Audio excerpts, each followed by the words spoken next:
Anak kita karon? O, 26 na. Dira sa inyo, 26. May tumama na naman na dalawang bettors na 9 million dun sa Mega Lotto na yon. Ngayon, mga palangga, tira na naman. Nila. Kabig na naman ni Lisa at ni Robles ang milyon. Wagi daw ang dalawang mananaya na maghati sa jackpot prize na halos 9 million sa Mega Lotto.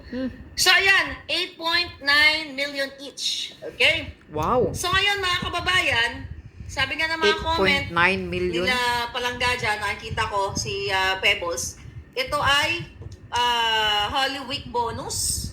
Oh, diba? yeah. Non-stop ang pagpapanalo sa Lotto pero walang ginagawa ang Kongreso at Senado dahil wala rin ginagawa si Kuting, ayaw panagutin si Robles, ayaw ng thorough investigation, wala na pong magaganap na legit investigation sa ating bansa.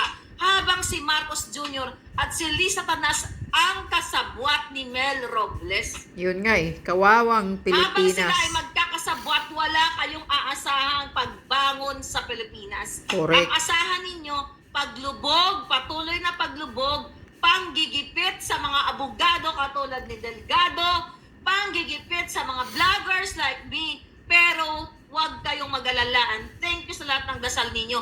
Gusto akong patahimikin ang mga buwaka ng inang ito. Dahil sa ingay ng mga bells ko, sa non-stop, walang sawa na ipabatid sa inyo ang kabudulan na ginagawa sa ating lahat.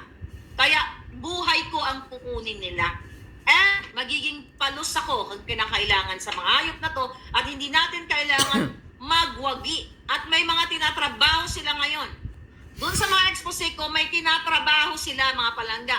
Gusto nilang patahimikin. Remember, yung nanay, okay? Yung distressed mother, yung